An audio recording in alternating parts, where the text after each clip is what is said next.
আসসালামু আলাইকুম। তোমরা যারা ঢাকা সেন্ট্রাল ইউনিভার্সিটিতে গণিত অথবা জীববিজ্ঞানের পরিবর্তে ইংরেজি দাগাবা, তাদের জন্য এই ভিডিওটা অনেক বেশি হেল্পফুল হতে যাচ্ছে। কারণ এই ভিডিওতে আমরা বিগত ৮ বছরের মোস্ট রিপিটেড যে টপিকগুলা বা ঢাকা সেন্ট্রাল ইউনিভার্সিটি এই বছর আসার মতো যে টপিকগুলা, এইগুলা তোমাদের টপিক সাজেশন দিব এবং এই ইংরেজি টপিকগুলা তোমরা কিভাবে পড়লে সর্বোচ্চ মার্ক এনশিওর করতে পারবা, এটা নিয়ে ধারণা দিব এই ভিডিওতে। তো তোমরা যারা ইংরেজি দাগাবা, যারা বিজ্ঞান বিভাগে আসো, এটা কিন্তু মানবিকের না, যারা বিজ্ঞানে আসো, যারা ইংলিশ দাগাবা, তাদের জন্য এই ভিডিওটা অনেক বেশি কার্যকরী হতে যাচ্ছে। আর আমাদের চ্যানেলটাতে বা আমাদের পেজটাতে যারা এখনো ফলো বা সাবস্ক্রাইব করো নাই, দ্রুত করে রাখো, কারণ পরবর্তীতে আমরা ডিসিওর জন্য মোস্ট ইম্পর্টেন্ট বেশ কিছু সাজেশন তোমাদের কিন্তু প্রোভাইড করার চেষ্টা করবো। সো এটা মিস না করতে চাইলে অবশ্যই আমাদের চ্যানেলটা সাবস্ক্রাইব, আমাদের পেজটা ফলো দিয়ে রেখে দাও, ঠিক আছে? তো চলো কথা না বলে আমরা শুরু করি।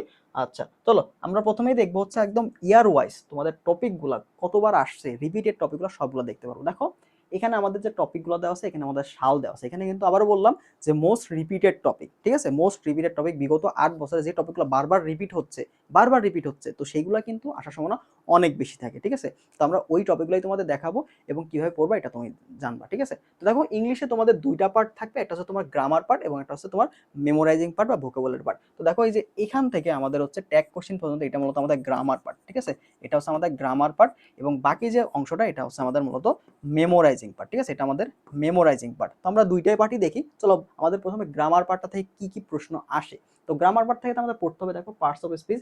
এটা কেন পড়তে হবে? তুমি যদি সালের দিকে তাকাও, দেখো প্রত্যেক বছর কিন্তু প্রশ্ন আসছে এবং পার্টস অফ স্পিচের মধ্যে কি কি পড়তে হবে। পার্টস অফ স্পিচের মধ্যে যা আছে, দেখো নাউন আছে, প্রোনাউন আছে, অ্যাডজেক্টিভ আছে, ভার্ব আছে, প্রিপোজিশন আছে, অর্থাৎ যা আছে পার্টস অফ স্পিচের মধ্যে সবগুলো তোমাকে পড়তে হবে। এবং আইডেন্টিফিকেশন, তোমাকে শূন্যস্থান দেওয়া আছে বা একটা সেন্টেন্স দেওয়া আছে, ওখানে মার্ক করে দিল, বললো যে এই যে আমাদের ওয়ার্ডটা এটা আসলে কি, এটা কোন ধরনের পার্টস অফ স্পিচ, এটা নাউন হচ্ছে নাকি প্রোনাউন হচ্ছে নাকি অ্যাডজেক্টিভ হচ্ছে, এটা তোমাকে আইডেন্টিফিকেশন করতে হবে, ঠিক আছে? এই যে পার্টস অফ স্পিচের যে আইডেন্টিফিকেশন বা তোমার একটা তোমাকে বললো যে নাউন দেওয়া আছে, বললো যে এটার ভার্ব ফর্ম কি, বা এটা ভার্ব দেওয়া আছে, এটা নাউন ফর্ম কি। তো এই যে পার্টস অফ স্পিচ রিলেটেড যে তথ্যগুলো আছে, এগুলো তোমাকে জানতে হবে, মূলত কনসেপ্টটা তোমাকে ক্লিয়ার রাখতে হবে। এবার দেখো ইংলিশ যদি তোমার ভালো না জানা থাকে, তো তুমি ইংলিশ জায়গাতে আসবা না, ঠিক আছে? কারণ দেখো ইংলিশে তুমি ভাই বুঝবাই না প্রশ্ন, তোমার ইংলিশে বেসিক নাই, তুমি কনসেপ্টটা উদয় ভাব নিতে যায়, এখানে ধরা খাওয়ার দরকার নাই। কারণ তোমার পরীক্ষাতে টার্গেট রাখতে হবে আমি কোনটাতে বেশি মার্ক পাবো। যদি তোমার ইংলিশে পড়া থাকে বা তুমি বুঝো, সেই ক্ষেত্রে তুমি ইংলিশ দাগাবা, ঠিক আছে? আদারওয়াইজ ইংলিশটা এক্সিপ করে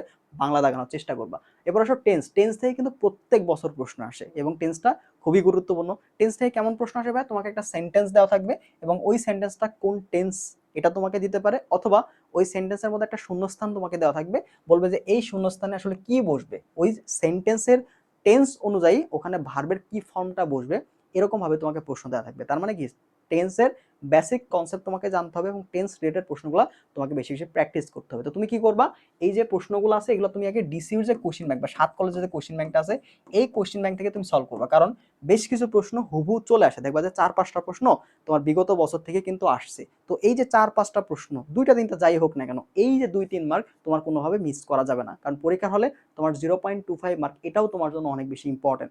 যেখানে তুমি ২-৩ মার্ক কমন পাচ্ছ হুবহু, তো এটা তো কোনোভাবে মিস করা যাবে না, তাই না? তো অবশ্যই তুমি ডিসিউর যে কোশ্চেন ব্যাংকটা এটা তুমি সলভ করবা।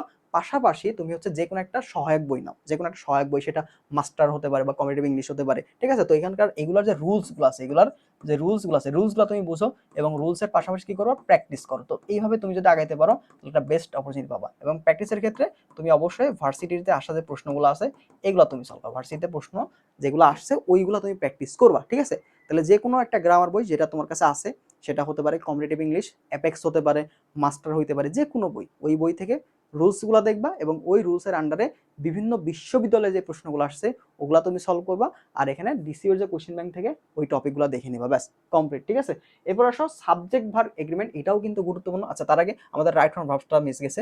তো ভাই রাইট ফ্রম ভার্বটা কিন্তু কোনোভাবে স্কিপ করা যাবে না, ঠিক আছে? দেখো প্রত্যেক বছর, দেখো মিছিল দেখছো কত বড় লাইন, মানে কোনো বছর বাদ নাই, কোনো বছর বাদ নাই। তো তোমাকে অবশ্যই অবশ্যই রাইট ফ্রম ভার্বসের রিমগুলো দেখতে হবে। তো এখানে একটা করে রুলস দেখবা, প্র্যাকটিসগুলো দেখবা, দেখবা যে তোমার হচ্ছে মাথা খাটাই দিলে বুঝতে পারবো যে আসলে এভাবে প্রশ্নগুলো উত্তর করতে হয়। তো রাইট ফ্রম ভার্বসের অনেকগুলো রুলস আছে।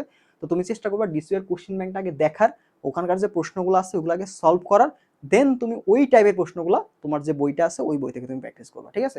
আচ্ছা, এর পাশে সাবজেক্ট ভার্ব এগ্রিমেন্ট, এটাও গুরুত্বপূর্ণ তোমার ডিসিএর জন্য। বিগত বছর দেখো 24-25 আসছে, 23-24 রিসেন্ট ইয়ারগুলোতে কিন্তু প্রশ্ন আসছে, তার মানে আমার অবশ্যই এই টপিকটাতে ইম্পর্টেন্স দিতে হবে। দেন আসো কন্ডিশনাল সেন্টেন্স, এটা থেকে দেখো 24-25 প্রশ্ন আসছে, 23-24, 21-22, 17-18 রিসেন্ট ইয়ারগুলোতে আসছে, তো অবশ্যই পড়তে হবে। দেখো এইগুলা কিন্তু রিপিটেড টপিক, ঠিক আছে, রিপিটেড এবং মোস্ট ইম্পর্টেন্ট ফর ডিসিউ, তো কোনোভাবে এই টপিকগুলো বাদ দেওয়া যাবে না। ইভেন তুমি যদি চাও যে আমি হচ্ছে মিনিমাম 15 থেকে 18 পাবো, ঠিক আছে, মিনিমাম 15 থেকে 18 পাইতে চাই, তো সেই ক্ষেত্রে গ্রামার পার্টটা কোনোভাবে বাদ দেওয়া যাবে না। কারণ তুমি মেমোরাইজিং পার্ট যে সিনোনিম অ্যান্টোনিম যে কমন পাবে এটার কোনো নিশ্চয়তা নাই, তুমি যে হচ্ছে ফ্রেজ ইডিয়ম এখান থেকে কমন পাবে এটারও কোনো নিশ্চয়তা নাই, তুমি যে স্পেলিং কমন পাবে এটারও কোনো নিশ্চয়তা নাই। তো তোমাকে যা মার্ক তুলতে হবে সেটা তোমার গ্রামার পার্ট যেটা আছে এইটা থেকে তোমার মার্কটা তুলতে হবে। সো তোমাকে গ্রামার পার্টে কোনোভাবেই স্কিপ করা যাবে না। তো এখানে আমি যে গ্রামার পার্টে যে টপিকগুলো রেখে দিচ্ছি এগুলো ভাই তুমি অবশ্যই পড়বা, এটা কোনো বাদ দিবে না। তুমি চাইলে মেমোরাইজিং পার্ট বাদ দাও, কারণ এখান থেকে কমন আসার সম্ভাবনা অনেক কম, বাট আমি বলে দেবো এটা কিভাবে পড়লে তুমি কমন পাবা, ঠিক আছে, একটু ওয়েট করো। আচ্ছা, এরপর দেখো আমাদের ভয়েসটা দেখবা, ন্যারেশন দেখবা, দুইটাই আসলে ইম্পর্টেন্ট, তো দুইটা পড়ে নিবা। এবার সব ইমিডিয়েট কোশ্চেন, এটা কিন্তু তোমার হচ্ছে ডিসিউতে আসে, ঠিক আছে। তো এটা যদি না বুঝো তুমি ইউটিউবে সুন্দর মতো সার্চ করলে দেখবা অনেকগুলো টিউটোরিয়ালস তুমি পাবা, ওখান থেকে বেসিকটা কনসেপ্ট ক্লিয়ার করে নিও তাহলে হবে। এখানকার অল্প কিছু বেসিক থাকলেই তুমি এটা সলভ করে ফেলতে পারবো, ঠিক আছে। এবার সেন্টেন্স কারেকশন, এটাও কিন্তু গুরুত্বপূর্ণ ডিসিউর জন্য। দেখো কতবার আসে, 24-25, 23-24, 20-21, 21-22, 19-20 আসতেছে, ঠিক আছে।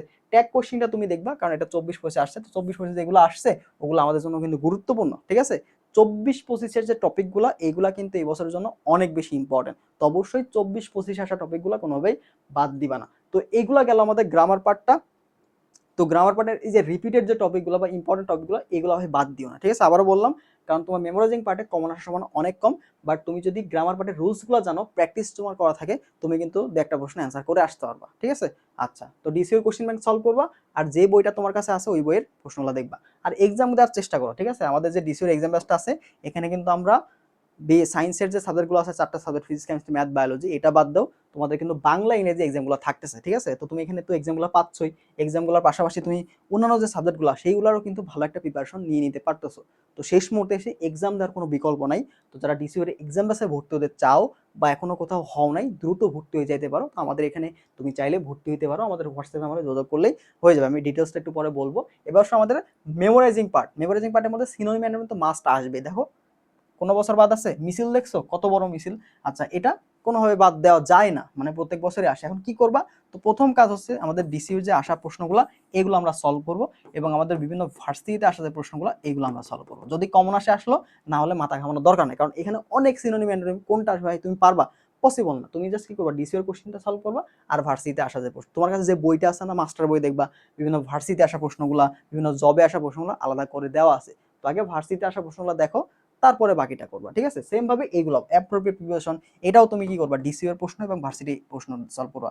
ফ্রেজ ইডিয়ম, এটাও তুমি ডিসিউ তে আসা যে প্রশ্নগুলো এগুলা, প্লাস হচ্ছে বিভিন্ন ভার্সিটিতে আসা প্রশ্নগুলো সলভ করবা, স্পেলিংটাও সেম ভাবে, ঠিক আছে। তো তোমার টার্গেট রাখতে হবে ইংলিশের প্র্যাকটিসের ক্ষেত্রে, যেহেতু আমাদের হাতে বেশি একটা সময় নাই, কারণ তুমি যদি এখন একটা টপিক ধরে ওই ভার্সিটিতে আসছে এই প্রশ্নগুলো সলভ করতেছো, বিভিন্ন জবে আসছে এই প্রশ্ন সলভ করতেছো, তাহলে সময়ই পাবা না, ঠিক আছে। তো আলটিমেটলি সময় পাবা না। তো তুমি এখন শর্ট টাইমে কি করবা, এই যে গ্রামার পার্টের রুলসগুলো দেখবা, রুলসগুলো বুঝতে পারলে ভাই কয়েকটা প্রশ্ন তুমি প্র্যাকটিস করলে টোটালি বুঝে যাবা। তোমাকে সময় দিতে হবে যে মেমোরাইজিং পার্ট, ঠিক আছে, কারণ এখানে মুখস্থ পার্ট, এটা কমন না আসলে অ্যান্সার করা যাবে না। আর গ্রামার পার্টে তুমি রুলস জানলে তুমি অ্যান্সার করে আসতে পারবা, ঠিক আছে। তো এই কাজটা তুমি করবা আমাদের মেমোরাইজিং পার্টে এবং গ্রামার পার্টের ক্ষেত্রে। এভাবে যদি ইংলিশ পড়তে পারো তাহলে একটা ভালো মার্ক তুমি আশা রাখতে পারো। বুঝতে পারছো? আশা করি বুঝতে পারছো। যদি না বুঝো আমার কথা সেটা কমেন্ট করবা, আমি ওটা বলবো, রিপিট করে দিব, ঠিক আছে, ওখানে বোঝাই দিব। ওকে, তো এই ছিল মূলত আমাদের ইংলিশের সাজেশন বিষয়টা। ওকে, আমাদের এক্সাম ব্যাচ নিয়ে একটু কথা বলবো। দেখো আমাদের এক্সাম ব্যাচটাতে তুমি যদি এখন ভর্তি হও, সেই ক্ষেত্রে আমাদের ফেজ 1-এর যে এক্সামগুলো আছে 12টা এক্সাম, এই এক্সামগুলো তুমি কিন্তু এখন পেয়ে যাবা, ঠিক আছে। এক্সামগুলো তুমি ভর্তি হলেই পেয়ে যাচ্ছ। তো এক্সামগুলো তুমি যে কোনো সময় তোমার ইচ্ছা অনুযায়ী তুমি দিতে পারবা, এবং এই এক্সামগুলো তুমি কিন্তু বাসায় বসে ওএমআর-এ দিতে পারবা, ঠিক আছে। ওএমআর-এর পিডিএফ তোমাদের দেওয়া আছে, ওইটা তুমি প্রিন্ট করে নিয়ে আসবা, নিয়ে এসে বাসায় বসে ভরাট করে আমাদের ওয়েবসাইটে ছবি তুলে তুমি দিয়ে দিবা। তাহলে তোমার কিন্তু সব কত পাচ্ছ, কত মার্ক সবগুলো দিতে পারবা। এছাড়া টাইমার সেট করা আছে, নেগেটিভ মার্কিং কন্ট্রোল করতে পারবা। ভাই লাস্ট মোমেন্ট এসে তোমাকে কিন্তু অবশ্যই টাইম ম্যানেজমেন্ট করতে হবে, ঠিক আছে? টাইম ম্যানেজমেন্ট প্লাস হচ্ছে নেগেটিভ মার্কিং, এই দুইটা জিনিস তোমাকে অনেক অনেক বেশি কিন্তু সাফার করাবে মেন পরীক্ষাতে, ঠিক আছে? কারণ তুমি অলরেডি অনেকগুলো পরীক্ষা দিছো, তুমি জানো এই দুইটার গুরুত্ব কতটা, ঠিক আছে? অ্যাটলিস্ট টাইম ম্যানেজমেন্ট এবং নেগেটিভ মার্কিং এড়ানোর জন্য তোমাকে এক্সাম দেওয়াটা ইম্পর্টেন্ট। আর শুধুমাত্র যে আমরা এখানে এক্সাম রাখতেছি এটা কিন্তু না, তোমার প্রয়োজন আছে প্রশ্ন ব্যাংক, পিডিএফ বা সাজেশন অন্যান্য সাবজেক্টের সবগুলাই আমরা এখানে প্রোভাইড করতেছি। পাশাপাশি দেখো প্রশ্ন ব্যাংক সলভ ক্লাস এবং ম্যারাথন ক্লাসগুলো তো আছেই। এছাড়াও অন্যান্য যে বিষয়, দেখো ইংলিশে যেমন আমরা টপিক অ্যানালাইসিস করে দিলাম না, অন্যান্য বিষয় ফিজিক্স, কেমিস্ট্রি, ম্যাথ, বায়োলজি ওগুলোরও কিন্তু গুরুত্বপূর্ণ যে টপিকগুলো, যেন তুমি খুব সহজে আসলে কোন টপিকগুলোতে ফোকাস করা দরকার এটা কিন্তু আমরা তোমাদের দিয়ে দিচ্ছি। তো এটা তোমার কিন্তু অনেক বেশি কাজে দিবে। আমাদের ফেজ টু লাইভ চলতেছে, এখানে তুমি 35টা এক্সাম পাবা, আবারও চ্যাপ্টার ওয়াইজ এক্সাম হচ্ছে। আমরা একবার সিলেবাস শেষ করছি, ওই এক্সামগুলো ওয়েবসাইটে সাজানো আছে, যে কোনো সময় তুমি দিতে পারবা। এবং নতুন করে আবার সিলেবাস কিন্তু শেষ করানো হচ্ছে, ওইটাও প্রায় শেষের দিকে। এরপরে paper final, subject final, model test এগুলো কিন্তু হবে। তো আর দেরি না করে দ্রুত ভর্তি হয়ে যাবে, একটা গোছানো রিভিশন প্যাটার্নের মধ্যে ঢুকতে হলে এক্সাম ব্যাচটা তোমাকে অনেক বেশি হেল্প করবে। তো যারা এনরোল করতে চাও আমাদের হোয়াটসঅ্যাপে যোগাযোগ করবা, তাহলে তোমাদের ডিটেলসটা আমি জানাই দেবো। ওকে, তো ভালো থাকো সবাই, দেখা হবে পরবর্তী ভিডিওতে। আল্লাহ হাফেজ।